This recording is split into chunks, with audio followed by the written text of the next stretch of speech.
Vous écoutez Sans détour, le podcast de Géninem avec le soutien de notre partenaire la FIT, fondation-fit.ch. Ici, vous retrouverez des témoignages authentiques d'entrepreneurs suisses romands, des hommes et des femmes qui, à un moment clé de leur parcours et souvent à répétition, ont choisi de faire les choses autrement. Ils et elles partagent sans détour leur vision du business, leur expérience de vie. Moi, je m'appelle Cyril Delaval, je suis coach au sein de l'association Géninem et aujourd'hui, j'ai le plaisir de recevoir Lucia Rocha.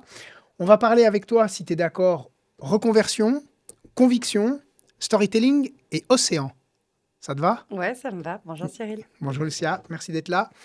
Première question, est-ce que tu peux nous dire qui tu es? Oui, bien sûr. Alors, je suis Lucia Rocha, je suis la fondatrice de The Soap and the Sea, une marque de savon bio suisse. Nickel. Combien de temps? Ça existe depuis combien de temps? Écoute, j'ai vendu le premier savon en décembre 2022, donc ça Ok, va faire 3 ans. Et avant de pouvoir commencer à vendre du savon, j'ai travaillé sur le projet 1 an et demi environ. ok. Et avant ça, qu'est-ce que tu as fait? Alors évidemment, je n'étais pas prédestinée à vendre du savon. C'est même une très grande surprise de me dire qu'aujourd'hui, j'ai une boîte comme The Soap and the Sea. J'ai un parcours beaucoup plus classique. J'ai fait ma maturité à Genève, au Collège Rousseau. Et ensuite, j'ai étudié le droit à Fribourg. J'ai ensuite fait mon stage d'avocat à Genève et j'ai travaillé dans le droit et la finance pendant une quinzaine d'années Ok. avant de faire un 360, changer complètement de voie et finalement lancer cette marque de savon. Pourquoi tu avais fait droit à l'époque? Je pense que j'ai fait droit parce que j'avais entendu cette phrase qui dit que le droit mène à tout. Ok. J'aurais bien voulu que quelqu'un me dise que le droit mène à tout pour autant d'en sortir.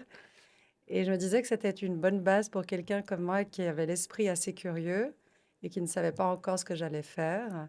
Et c'est vrai que ce sont des études qui sont très complètes, qui m'ont bien plu et qui sont finalement assez utiles quoi qu'on fasse dans la vie. Ouais. Et donc après tes études de droit, tu deviens avocate? Je me suis qualifiée, j'ai même poussé le truc jusqu'à devenir avocat également en Angleterre, Ok, où j'ai vécu pendant 3 4 ans. d'accord. Voilà, je suis partie vivre à Londres pour rejoindre mon mari. Et je me suis dit que c'était l'occasion de m'intéresser aussi à la culture et aux façons de raisonner à l'anglaise, qui est un Ok. peu différente de la nôtre, en fin de compte. Et quand tu faisais, enfin, quand tu étais dans le droit, si je peux parler Oui. comme ça, tu te disais déjà que un jour tu allais vendre du savon Ah ou non, mais jamais, ok. Tu étais dans jamais. ta carrière de droit. J'étais dans une carrière, oui, si tu veux, de droit, dans les contrats, dans le business, toujours un pied dans le business, mais jamais avec cette idée d'un jour mettre un pied dans le monde de la cosmétique. Ok, En revanche, l'entrepreneuriat est toujours quelque chose qui m'amusait. Je me suis toujours dit que ce serait intéressant une fois de créer quelque chose, mais sans savoir quoi. ok. C'est quoi qui t'intéressait dans la création de quelque chose? Euh, le côté aventure, Ok. l'indépendance. L'idée de pouvoir faire les choses à sa sauce, tout Ouais. ça, ça m'intéressait pas mal. Je me disais que ça pourrait être cool une fois Et d'essayer. tu avais des frustrations Quand j'étais employée, Ouais. non, pas du tout, parce qu'en fait, j'ai eu beaucoup de chance dans les différents emplois que j'ai occupés et j'ai toujours eu pas mal de responsabilités et j'avoue que je me suis toujours bien amusée dans ce que je faisais. Ok. Et donc il y a un moment donné où tu décides d'arrêter tout ça pour faire de Soap and the Sea. En fait, il y a un moment où, en fait, ça s'est passé en 2 temps. J'ai d'abord eu une prise de conscience. En fait, je dis souvent que j'ai vu la lumière. Alors, je ne m'y attendais pas du tout. J'étais dans mon dernier travail, qui était beaucoup plus lié au droit et à la finance qu'autre chose. Et je me suis retrouvée, j'aime bien dire, contre mon gré, à participer à une présentation de traque de pêche illégale. Ok. En fait, c'est des satellites qui traquent l'activité générale de pêche et en particulier, ils s'intéressent à tout ce qui est illégal. D'accord. Et à l'époque, je me souviens même que quand on m'a tendu la présentation, je me suis dit, mais qui en a quelque chose à secouer de la pêche illégale, tu vois? Je me suis même dit, mais est-ce que c'est, en fin de compte, est-ce que c'est vraiment quelque chose qui existe? Ok. Et j'ai lu cette présentation et ça m'a terrifiée. Et en fait, ce qui m'a terrifiée, c'est de réaliser l'intensité de la pêche industrielle, la réalité de la pêche illégale qui touche un poisson sur quatre, un poisson sur cinq qu'on pêche. Qui dit pêche illégale dit aussi traite des droits de l'homme. En fait, c'est un univers qui est monstrueux et qu'on connaît que très peu, en fin de compte. Et ensuite, c'était l'idée de réaliser on était en train de vider les océans de leur substance. Tu vois, étonnamment, l'humain, on regarde souvent le ciel. On a tous été sur ces apps pour voir où va l'avion, où vont les avions, même les fusées, l'espace, ça nous intéresse plus. Il y a les mêmes apps qui existent pour les bateaux, mais pour ma part, je m'étais jamais intéressée. Tu vois, j'avais jamais eu cet intérêt. Et là, avec le Global Fishing Watch, qui est le programme en question, là, tu vois tous ces petits points qui sont des bateaux, et tu prends conscience du fait qu'on est en train de vider les océans de leur substance. Et j'ai trouvé ça terrifiant, en fait. En À quoi plein c'est un problème d'égards. qu'on... ouais. Alors déjà, c'est terrifiant parce que on est en train de démolir et de casser tout l'écosystème parce qu'on pêche plus que ce que la nature peut générer. Donc ça, c'est déjà pas une très bonne idée. Moi, je connais pas les chiffres exacts, mais ils sont très importants du nombre d'espèces qui sont en voie d'extinction ou qui sont menacées. Donc il y a déjà ce côté-là. Ensuite, la vie sur Terre, en tout cas pour les hommes, dépend de la santé des océans, tu vois. Et en fin de compte, si on est réfléchi d'une façon encore plus pragmatique et très centrée sur l'homme, un tiers de la population mondiale a comme première source de protéines des petits poissons et des crustacés. Ouais. C'est ça la réalité. Les gens, ils sont pas en train de manger des steaks frites. Et en fait, si on continue à se comporter comme on se comporte, on va droit dans le mur. Ok. Et donc, j'ai eu cette prise de conscience-là. Et alors, j'ai commencé à m'intéresser de plus en plus au sujet en lien avec la protection des océans et à mon niveau à soutenir quelques organisations. Mais ça s'arrêtait là, sans plus. En parallèle de ça, j'étais dans je venais de, oui, ça faisait gentiment 6 ans que j'étais dans le même bureau. Puis j'avais un peu fait le tour je me disais, en fait, j'ai envie d'apprendre plus. J'avais des enfants en bas âge. J'avais envie de faire autre chose à niveau professionnel. Et c'est lorsque j'ai démissionné que cette idée, moi-même, j'étais surprise, tu vois. Je me suis dit, eh ben voilà, j'ai enfin du temps pour me consacrer à la protection des océans. C'était pas prémédité, pas du tout. J'aurais pu me dire, j'ai beaucoup bossé ces dernières années, j'avais des 3 petits-enfants, j'aurais pu me dire, bah, je vais me calmer un peu, je vais rien faire, ou je vais retourner dans une étude d'avocat. Et non, et là, je me suis dit, j'ai enfin du temps pour les océans. Parce que tu es avocate de formation, Mhm. droit suisse, droit Oui, enfin, anglais. Euh, Tu veux aider enfin, les océans. À un moment donné, tu aurais pu mettre à disposition tes connaissances en termes de droit pour aller défendre enfin, des associations déjà absolument. présentes. Ou... Oui, en fait, à ce moment-là, je commence à réfléchir à quelle serait la meilleure façon d'avoir un impact compte tenu de ma réalité. Mhm. Et c'est vrai, et c'est vrai, tu as raison que par rapport à mon parcours, ce qui aurait été le plus logique, ça aurait été d'aller dans le lobbying ou dans les actions juridiques. Mais ce que je trouve hyper frustrant, c'est que j'habite en Suisse et l'accès à la mer est extrêmement limité, donc mon impact l'aurait été aussi. Et c'est pour ça que j'ai pas été, j'ai pas décidé de prendre cette voie-là. Et là, s'en est suivi quelques mois de réflexion où je me disais, mais quelle serait la meilleure façon pour moi d'avoir un impact? Et c'est là que je me suis dit que ce serait extraordinaire d'avoir un objet de la vie de tous les jours, un objet que tout le monde utilise pour porter cette mission. Et alors,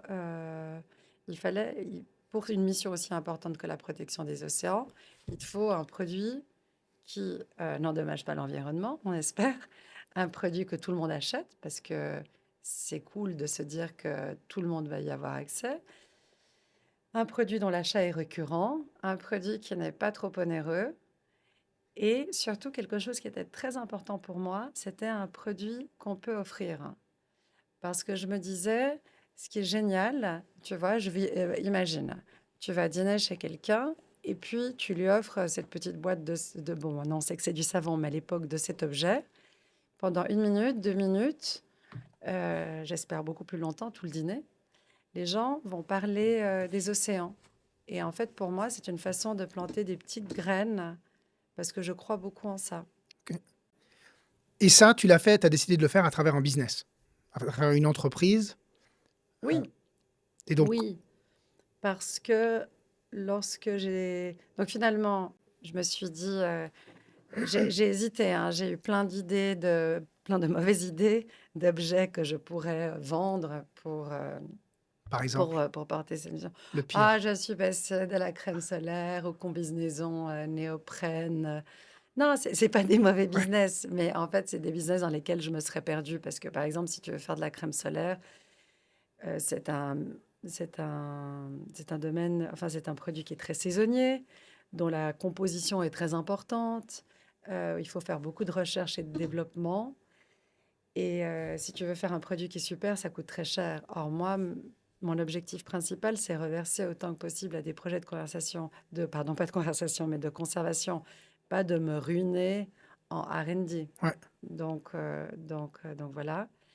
Et attends, pourquoi est-ce que j'ai perdu le fil? Non, mais du coup, Excuse-moi. pourquoi, enfin, je te posais la question, pourquoi décider de faire une Ah, entreprise une qui va vendre un entreprise. produit? Oui, parce qu'en fait, moi, il y avait deux choses qui m'intéressaient. La première, utiliser un produit pour sensibiliser et pour que les gens apprennent des choses. Donc, l'idée de développer des packaging avec des anecdotes, avec des fun facts pour parler des animaux marins, pour que les gens apprennent des choses. Mais ça, je pense que c'est un point sur lequel on va revenir plus tard. Et ensuite, lever de l'argent et vendre autant de savon qu'humainement possible.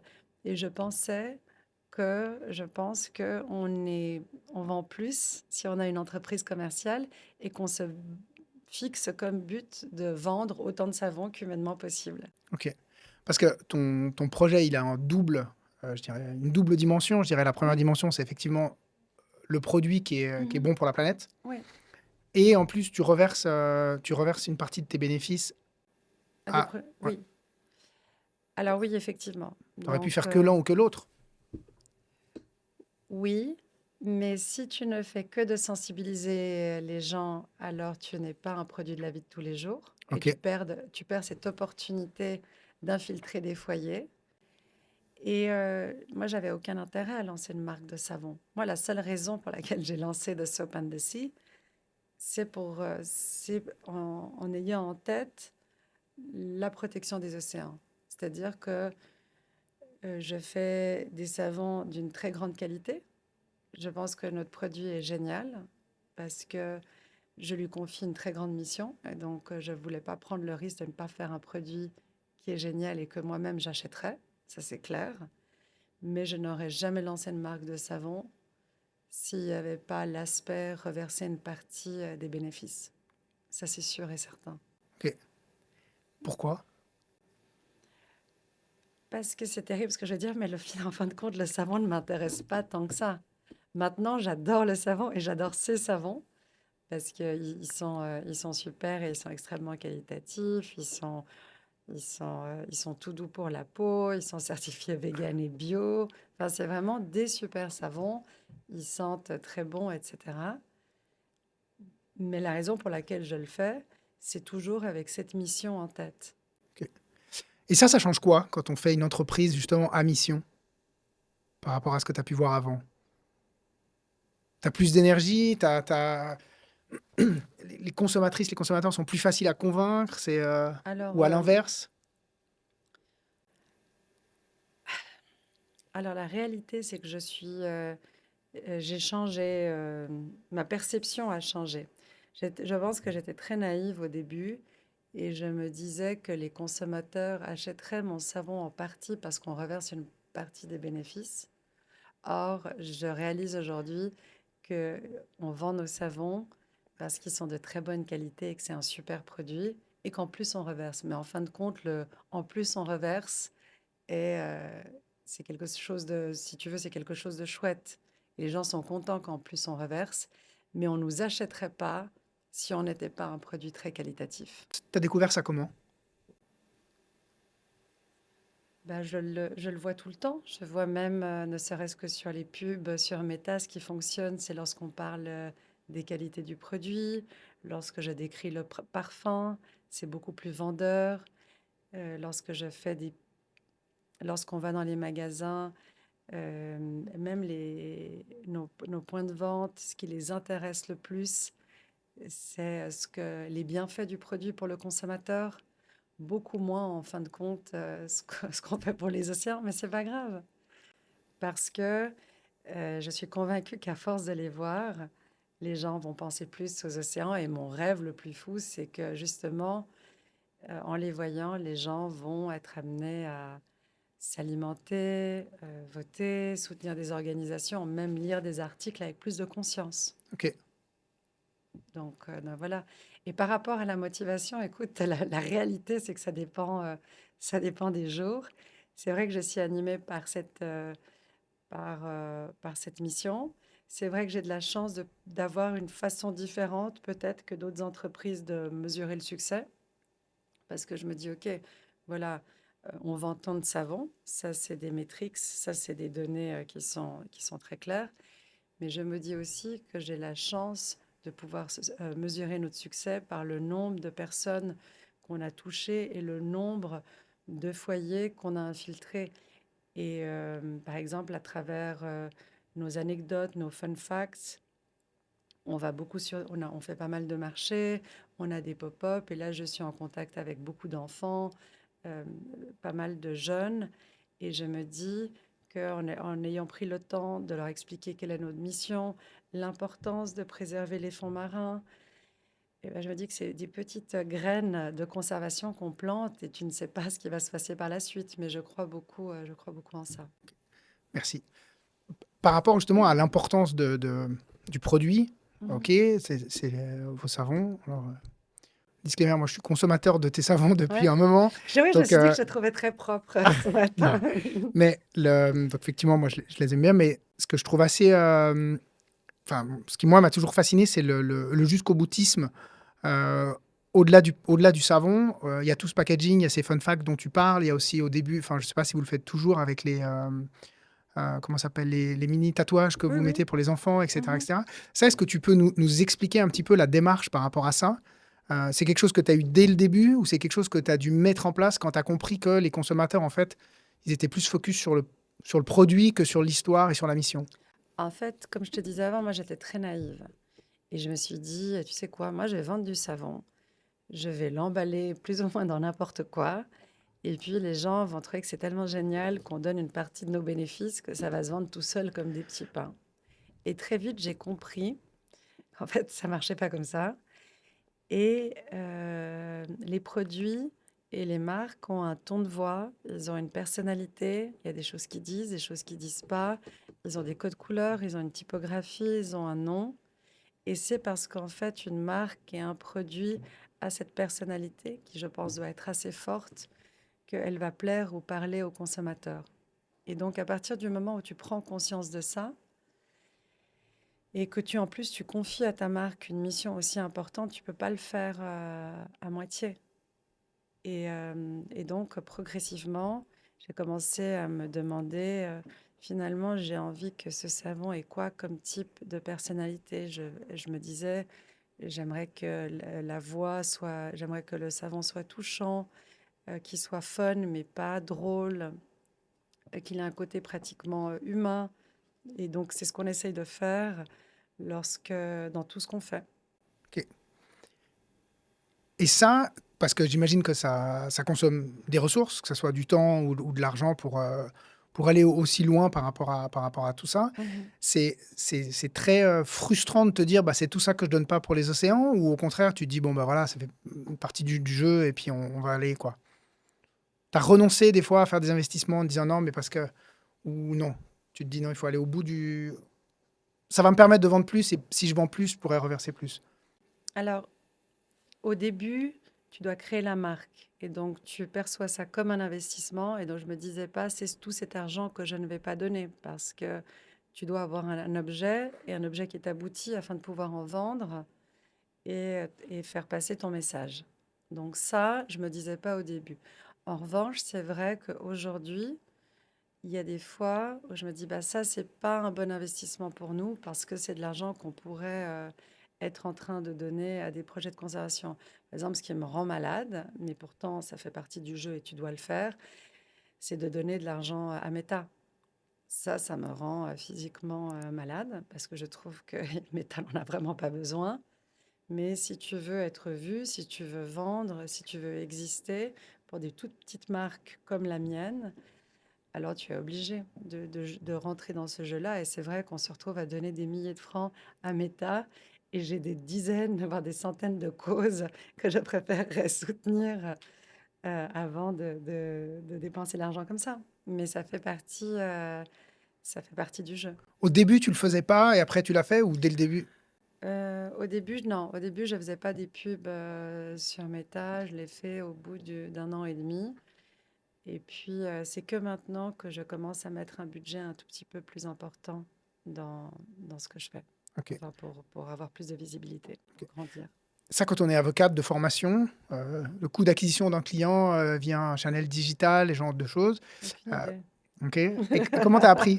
Comment tu as fait pour apprendre? Alors, Tu t'es entouré? non, mais moi, il faut juste que les choses soient claires. Lorsque je me suis dit, tu sais quoi, tu vas lancer un business de savon, je n'avais aucune idée. Mais quand je te dis aucune idée, c'est aucune idée de rien du tout.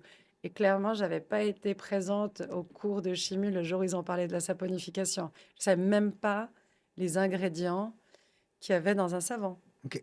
Donc, je ne savais rien, mais rien de chez rien. Et ta courbe d'apprentissage Ah bah, elle était estive, elle était comme vient ça. verticale? Elle était bien, bien, bien verticale. Écoute, alors j'ai commencé, ça c'est vraiment le conseil que je donne à tout le monde, j'ai commencé par aller boire des cafés. Donc d'ailleurs j'en ai bu un avec toi, mais j'ai commencé à dire à mon entourage, je crois que je vais lancer une marque de savon. Et tout de suite, il y a une copine qui dit, ah, mais moi mon cousin travaille chez L'Oréal, je dis, ça te dérangerait d'aller boire un café. Ensuite, je ne sais pas comment faire pour faire l'identité visuelle. Ah non, mais moi j'ai une copine. Et en fait, c'est vraiment de café en café que j'ai commencé à poser les fondements et comprendre qu'est-ce que j'allais devoir faire. Et d'ailleurs, je dis toujours, quand tu commences à aller boire des cafés comme ça, le plus important, c'est jamais partir de ton café sans deux autres numéros de téléphone. Donc, à la fin de ton rendez-vous, tu te dis, écoute, merci beaucoup, c'était tellement sympa de me voir, de prendre le temps de m'expliquer ce que tu fais. Est-ce que tu connais quelqu'un que je devrais rencontrer? Et en fin de compte, de quelqu'un que je devrais rencontrer, etc., j'ai rencontré énormément de gens et j'ai eu beaucoup de chance. Et je pense que, en fin de compte, c'est je pense que la plupart des gens sont comme ça. Mais j'ai rencontré énormément de gens qui étaient très, très bienveillants. Et tu penses qu'ils étaient bienveillants parce que tu avais un projet avec une mission ou ils l'auraient été tout autant Écoute, moi, je trouve que la plupart des entrepreneurs, alors ça, c'est ma perception, c'est tellement difficile. On doit être tellement résilient. Il y a tellement de surprises tous les jours, tellement de feux à éteindre toutes les 5 minutes qu'en fin de compte, tu ne peux qu'encourager les gens qui veulent se lancer aussi. Et si tu peux partager un peu de ton expérience pour leur rendre le chemin un peu plus facile, moi j'ai l'impression que les gens m'ont aidé. Tout le monde a été très, très gentil avec moi et très bienveillant parce que je me lançais dans quelque chose d'entrepreneurial. Alors, est-ce que le fait qu'on reverse une partie des bénéfices et qu'il y a une mission sociale, est-ce que ça a aidé? Peut-être. Ça, je peux pas te dire. Et moi, je serais curieux de savoir aussi par rapport à ton entourage, parce que bah, tu avais, voilà, t'avais ta carrière dans le droit. euh, on a compris que tu as démissionné donc avant d'avoir le projet Sopen Mhm. de Si. Euh, les entourages dans les cafés, parce que très souvent au début, quand on commence une démarche entrepreneuriale, tout le monde nous dit ah, c'est super, je te vois tellement bien faire ça te correspond, blablabla. Mhm. Mais quand on dit là c'est bon, je me lance, en général, les gens nous retiennent. Euh, Toi, les gens autour de toi, ils étaient comment? Ils étaient tous encourageants? Ils étaient tous non, mais Lucia, pourquoi tu restes pas à faire du droit? Alors, ouais, je pense qu'il y a certaines personnes dans mon entourage qui ont pensé que j'avais perdu le sens de la raison. Oui, oui, certainement.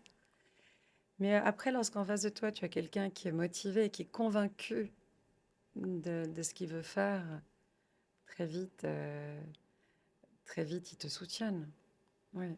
Donc, non, non, mais c'est vrai qu'il y a des gens qui ont pensé que j'étais cinglée, oui. Commencé, je pense, par mes parents, qui m'avaient vu tellement bosser et d'être finalement, dans une voie professionnelle, tu vois, qui est stable, où ça se passe bien, où je fais bien mon job, où je connais les codes, et de finalement de me lancer dans quelque chose qui n'a rien à voir et qui est complètement différent, oui, bien sûr. Ok.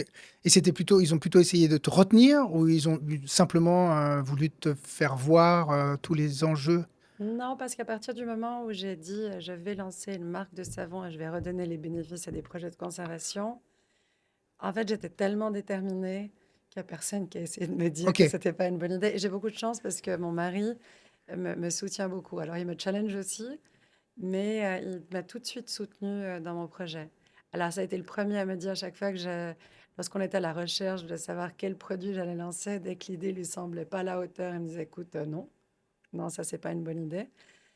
Mais à partir du moment où j'ai dit, tu sais quoi, du savon, il a toujours été il est très présent et me soutient beaucoup. Et ça fait toute la différence.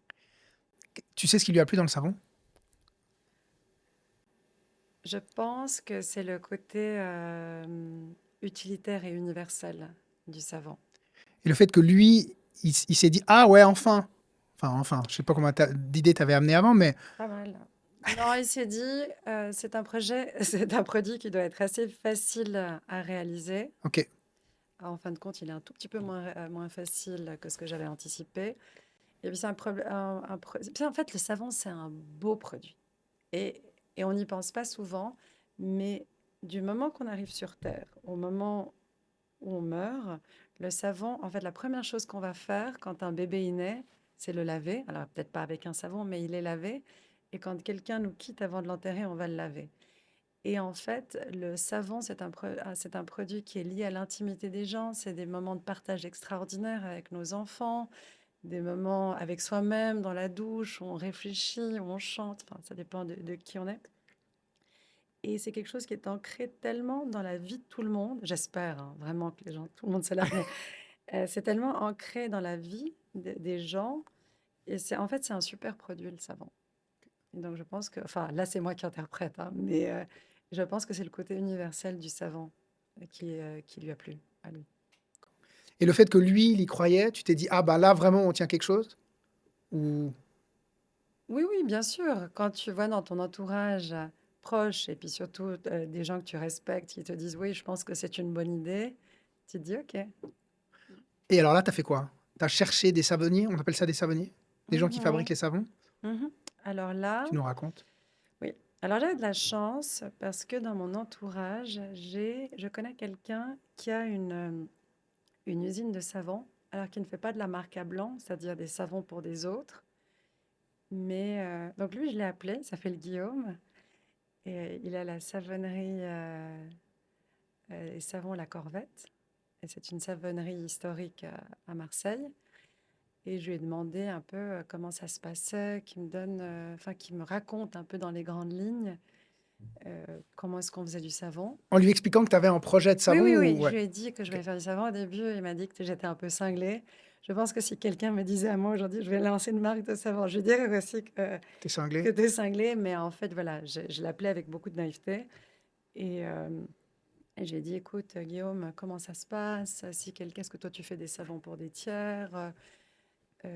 Comment est-ce que je dois m'y prendre, etc. Donc lui m'a donné quelques premiers conseils et qui m'ont aidé à commencer mes recherches. Ensuite, j'ai consulté mon meilleur ami Google et là j'ai commencé à écrire savon à façon, façonnier, marque à blanc et puis j'ai commencé à chercher en France.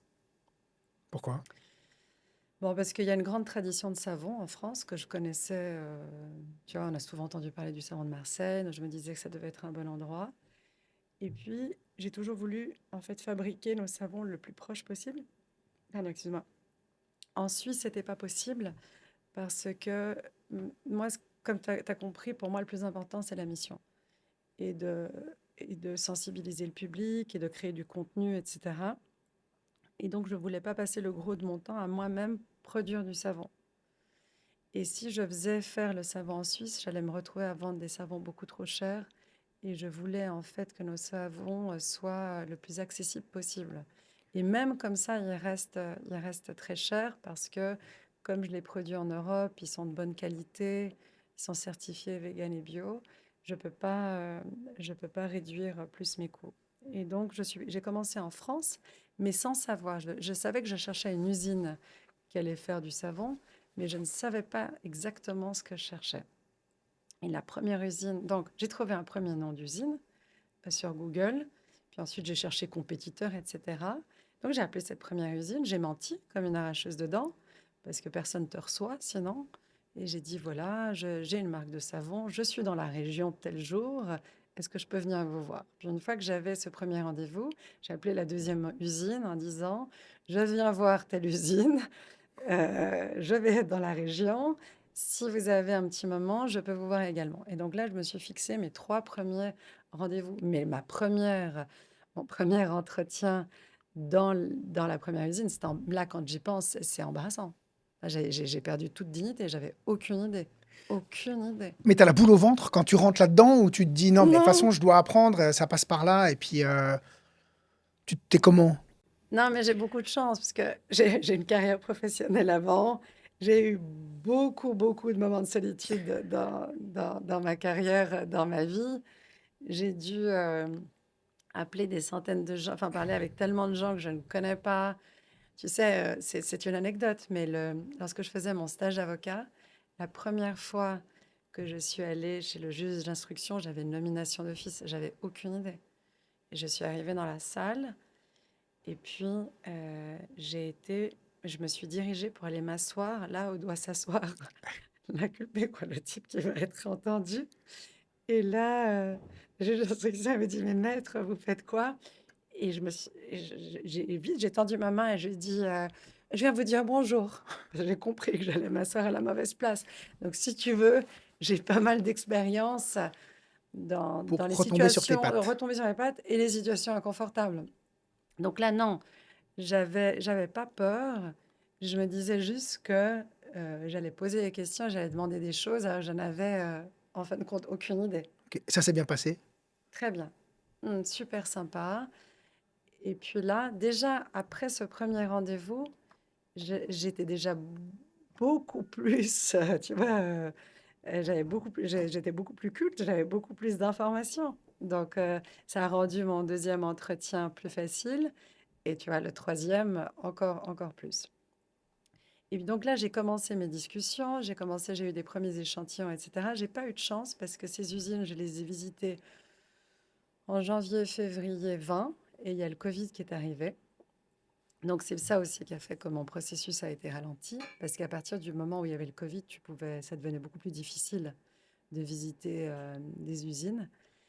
Et, euh, et puis j'en ai profité aussi. Puis je me suis rendu compte aussi après ces trois visites que je ne pouvais pas décemment faire du savon si moi-même, je ne savais pas faire du savon.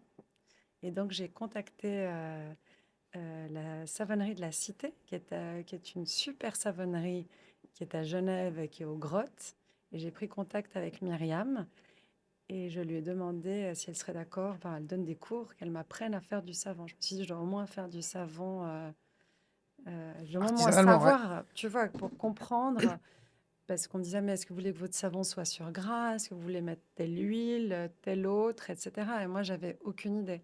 Et je me suis dit, si je veux aller challenger les usines, si je veux bien comprendre le produit que je dois faire, je dois savoir faire du savon. Et là, Myriam me dit, pas de problème, mais moi, je ne donne pas des cours privés, il faut plusieurs personnes. Donc, en fait, j'ai inscrit ma mère et ma sœur, que je remercie. Et on a été toutes les trois apprendre à faire du savon. Et c'est super sympa de faire du savon. Et c'est génial de faire quelque chose de ses mains. Et là, j'ai compris comment on faisait du savon. Et là, ça m'a permis d'adapter mon brief. Et à partir de ce moment-là, j'ai su exactement ce que je voulais faire. J'ai su que je voulais faire du savon. Je savais que cette fois-ci, je voulais le faire de façon artisanale, donc saponifié à froid. Parce que la saponification, ça fait des savons beaucoup plus doux, beaucoup plus glycérinés, qui n'assèchent pas la peau. Et aussi, j'aimais le côté euh, de consommer peu d'énergie. Parce que lorsque tu fais de la saponification à froid, tes ingrédients ne sont pas chauffés. En fait, ce qui se passe, c'est que tu mélanges d'un côté de l'eau et du sodium, ce qui crée de la lessive de soude, et l'autre un corps gras, qui sont en fait tes huiles. Elles peuvent être végétales ou animales. Vous pensez bien que dans mon cas, elles sont végétales. Et en fait, quand tu mélanges ces ingrédients, la réaction chimique de la saponification se produit, et boum, ça solidifie et tu as un savon. Et alors, c'est très, très peu énergivore et je trouvais ça que d'un point de vue environnemental, c'était intéressant. Et en fin de compte, je savais que ça allait être important pour moi d'avoir une certification bio. Et à partir du moment où je me suis dit, voilà, je cherche maintenant une usine qui est déjà certifiée bio, qui saponifie à froid et enfin qui n'utilise pas l'huile de palme. Alors moi, je suis moins radicale sur l'huile de palme que d'autres personnes parce qu'il y a de la palme responsable et qu'aujourd'hui, on peut se fournir si tu veux, de bonne façon. Mais c'est un produit, c'est un ingrédient qui est tellement clivant et polarisant que je ne voulais pas avoir à expliquer ça et de finalement m'égarer de mon message principal. Voilà. Ok. Donc ça, c'était mes 3 premières usines. Ensuite, donc une fois que je sais que je cherchais ça, il y a beaucoup moins d'usines de saponification à froid en France. Donc j'étais en Italie, j'étais en Espagne, j'étais au Portugal et finalement j'ai trouvé mon bonheur dans une petite usine familiale qui est au bord de la mer en Espagne et qui existe depuis plus de 100 ans et qui est une super savonnerie. Comment tu as su que c'était eux? Comment j'ai su? Parce que déjà, on a eu un très bon premier contact. Et puis, lorsqu'ils m'ont envoyé leur savon, alors eux, ils font en cosmétique, ils ne font que du savon solide. Et ensuite, ils ont des produits de nettoyage bio. En fait, lorsque j'ai essayé, déjà, ils comprenaient ce que je leur racontais et cette sensibilité que j'ai par rapport à l'environnement. Et lorsque j'ai essayé leurs savons, ils sont dingues. Et je les ai trouvés géniaux. Voilà. Donc, j'ai su que c'était eux. Et donc là, retour à Genève, et là, il faut passer la première commande. Alors là, tu dois commencer à développer ton produit, déterminer combien de savons tu vas te faire, comment tu vas les parfumer. C'est pas évident de parfumer des savons parce que il y a des boîtes extraordinaires de parfums, même à Genève, mais quand on achète 5 litres, 10 litres de parfum, on n'est pas un client intéressant, Considéré, ouais. enfin, qui peut être considéré. Donc en fait, tu fais appel à soit à leur librairie de parfums, soit à des toutes petites, à des beaucoup plus petites boîtes. Et là, tu dois donner un brief. Tu dis, bah voilà, moi j'aimerais un savon qui sent comme ci et comme ça. Et puis, comme moi, je souhaitais pouvoir être certifié bio, il me fallait un parfum naturel. Et donc, le champ des possibilités était quand même assez réduit par rapport au Et là, parfum. tu as fait des focus consommateurs. Comment tu as décidé? Parce que tu as une gamme qui a quoi? 6, 7, Oui, on a 6 6 références. références. Et Mhm. bah, déjà, tu peux nous les dire. Oui, bien sûr. Donc, tous nos savons, comme je disais, ils sont saponifiés à froid. Ils sont certifiés vegan et bio. Ils sont tout doux par la peau. Ils n'ont pas d'huile de palme.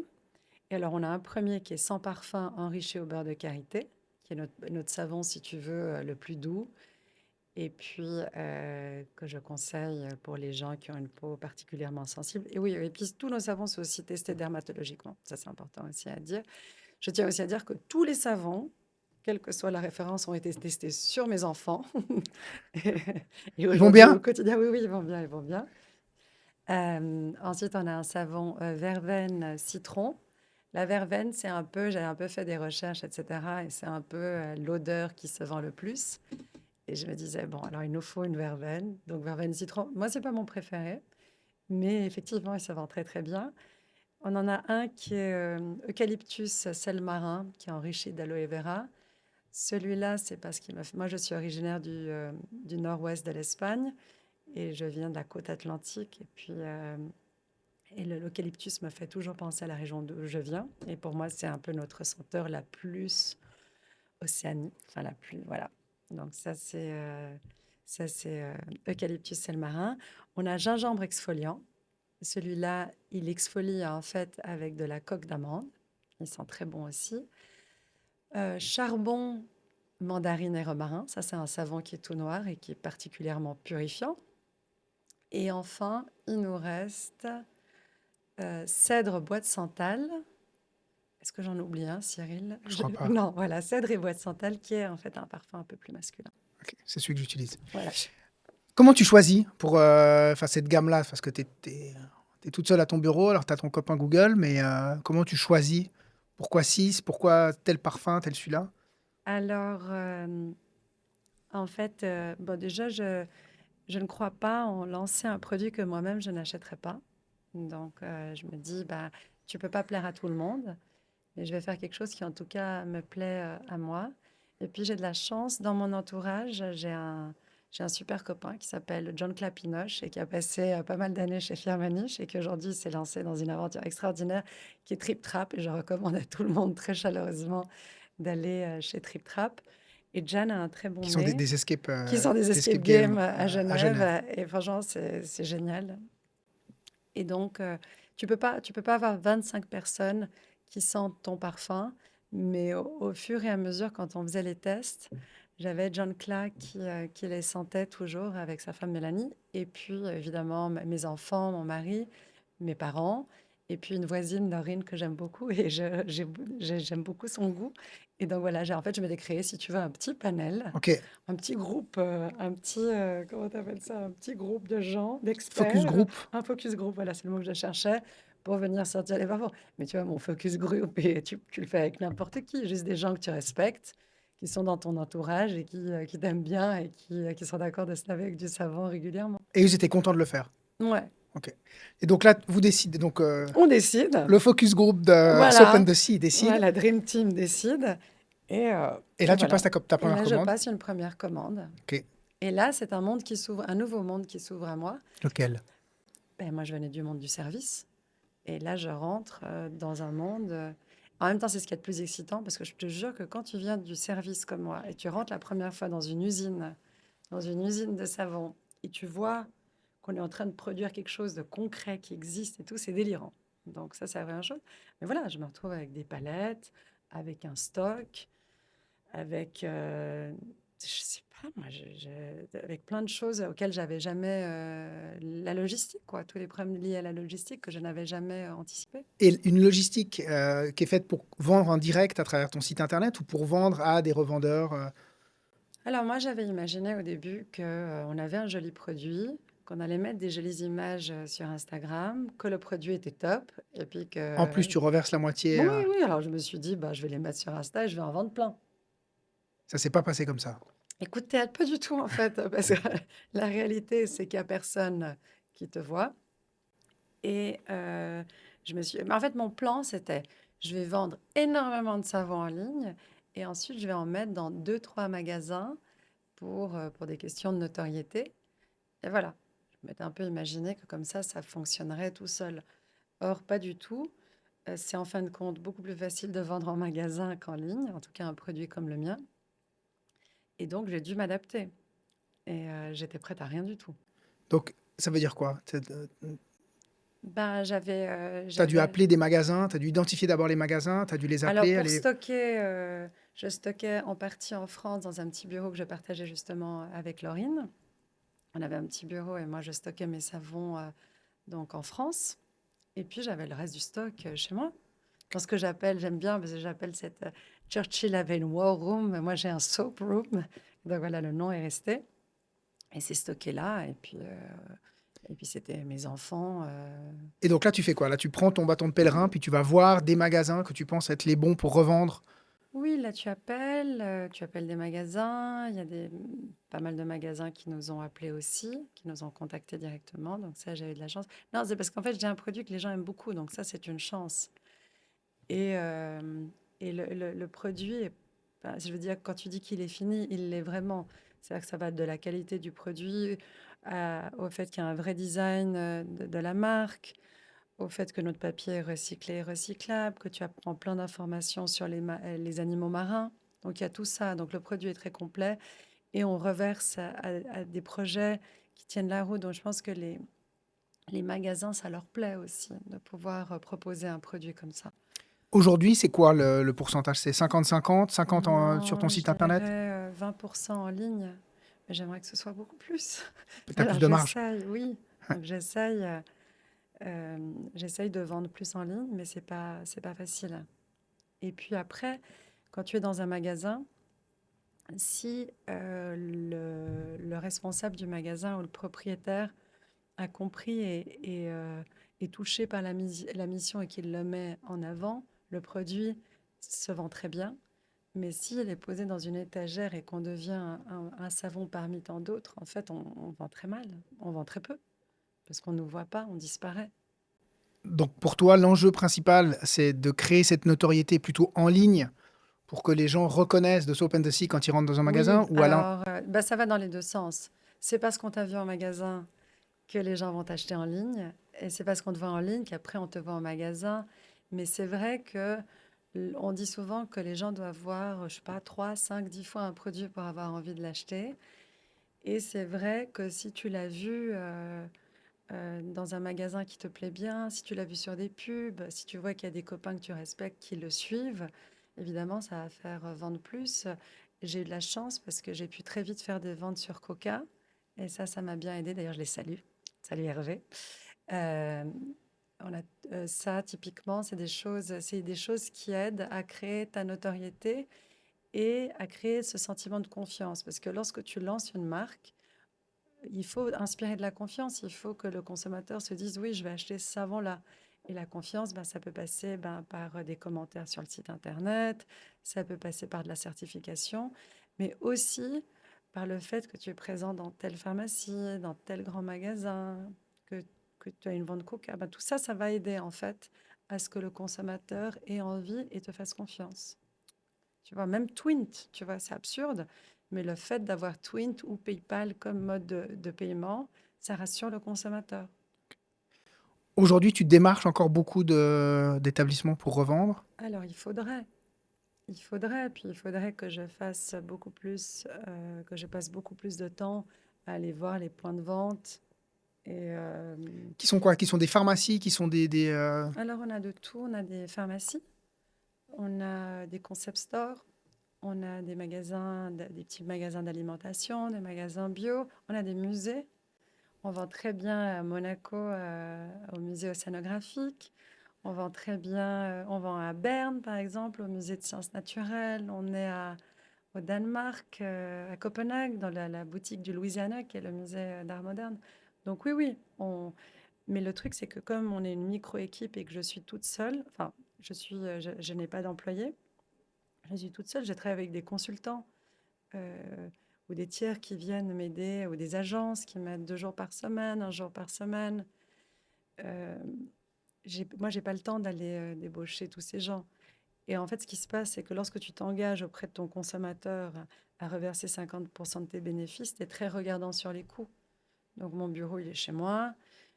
J'ai engagé quelqu'un, une femme qui était super pendant 6 mois, mais ça, pour justement aller voir les magasins, essayer de vendre plus de savon, ouvrir plus de points de vente. Mais ça coûtait trop cher pour l'instant. Donc, j'ai pas pu la garder. Et voilà, j'ai mon bureau chez moi, je ne me verse pas de salaire, je ne désespère pas d'un jour le faire.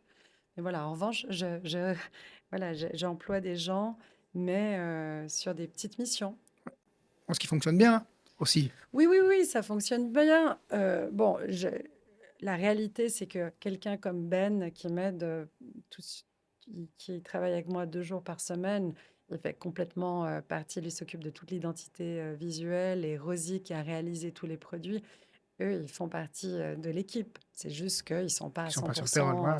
sur ce projet. Ok. Dans 5 ou 10 ans, le Soap and the Sea, c'est quoi? Alors, j'adorerais que ce soit une marque qui soit présente dans toutes les salles de bain de Suisse, d'Europe. Évidemment que j'aimerais que ce soit un produit qui a infiltré autant de foyers qu'humainement possible. Maintenant, j'en sais rien. Il faudra voir de quoi la vie est faite, et si on arrive à grandir.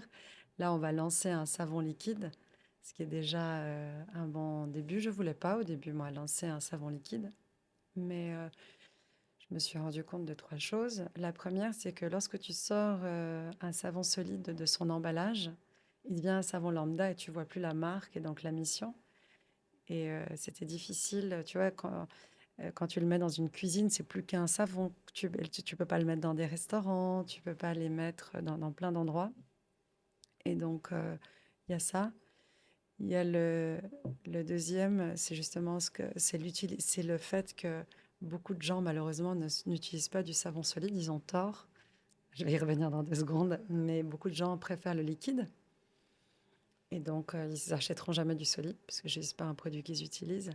Et enfin, et ça, c'est la raison la plus business, c'est la moins romantique des trois, mais un savon liquide, les marges sont beaucoup plus importantes parce que il y a sa dos, enfin, le gros, c'est de l'eau et puis le reste, c'est des ingrédients.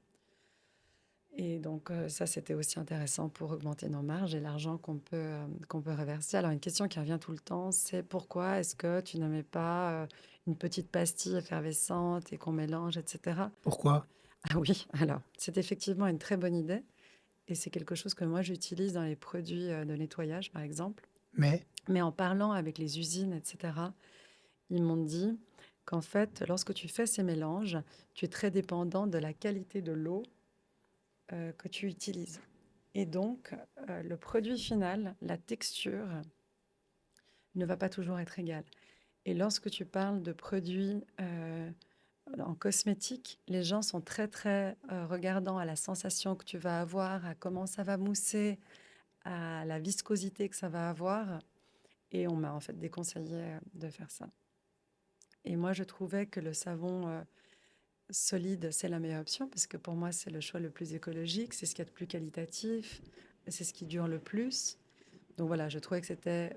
mais en fait, ce qui s'est passé, c'est que l'industrie nous a poussés tous à nous tourner vers le liquide. nous, en tant que consommateurs, hein. Oui, absolument, parce que les marges sont plus importantes. Et donc, on nous a mis dans l'idée que c'était plus lavant, que le savon solide est plus asséchant, et en fin de compte, que le savon solide est moins hygiénique.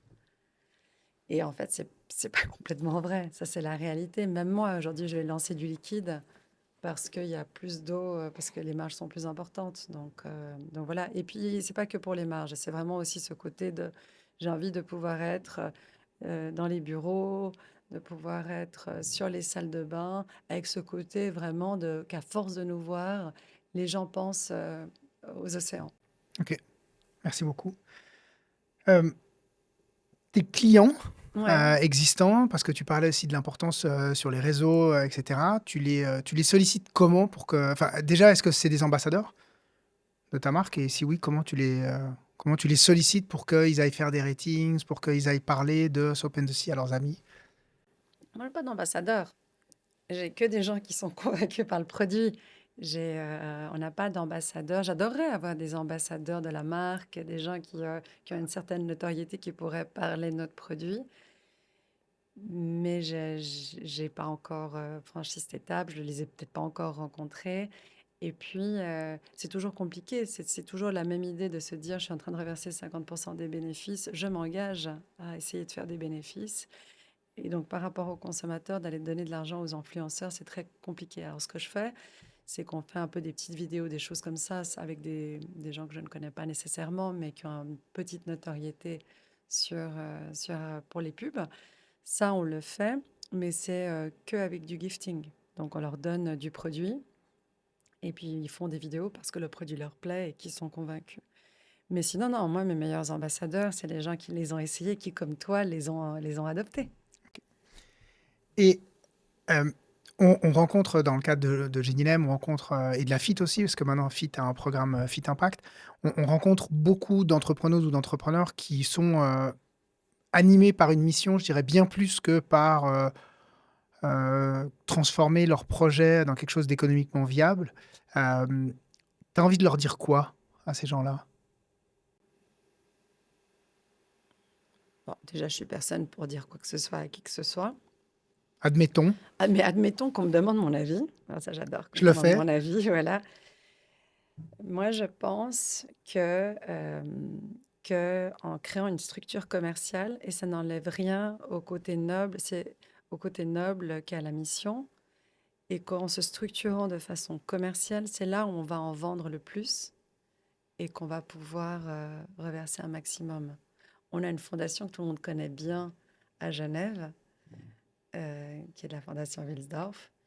Et c'est parce qu'il y a une boîte très commerciale derrière qui est Rolex et qui reverse tous ses bénéfices, enfin tous ses profits, bénéfices à la fondation, que c'est possible. Il n'y a pas d'opposition entre la mission et le profit.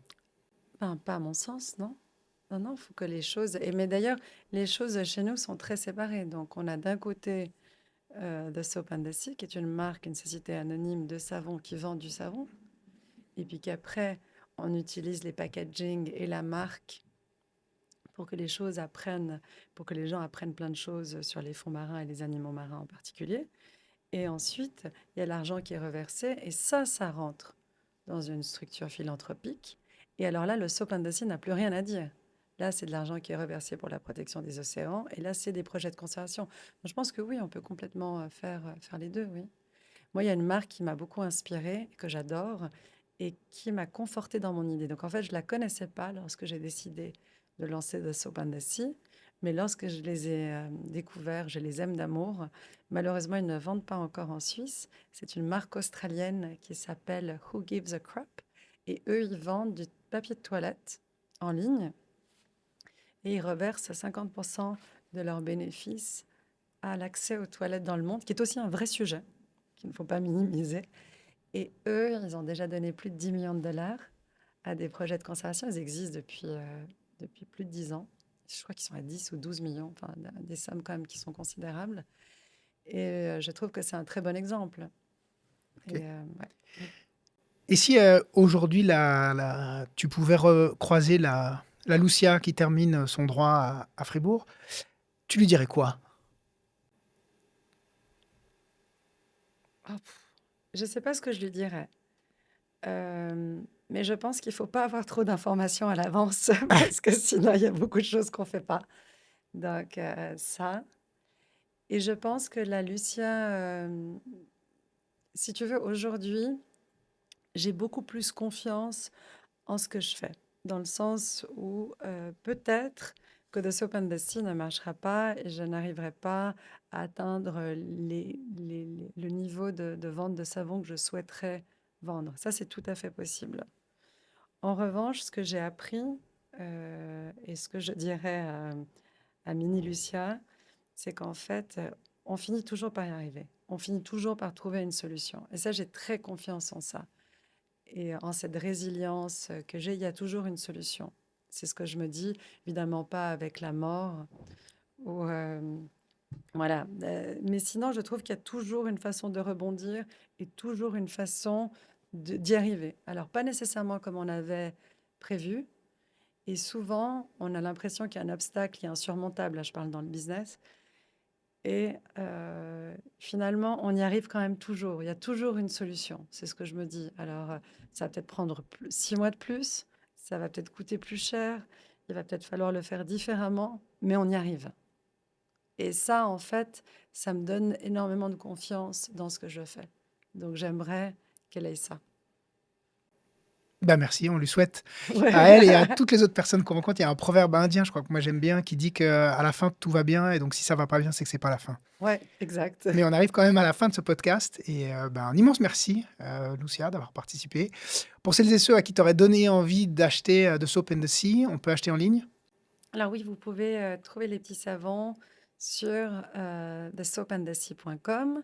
Vous pouvez aussi nous envoyer un mail à info@thesoapandthesea et je vous dirai quels sont les points de vente les plus proches de chez vous. Nickel. Merci beaucoup. Bonne Merci à suite. toi. Salut Cyril.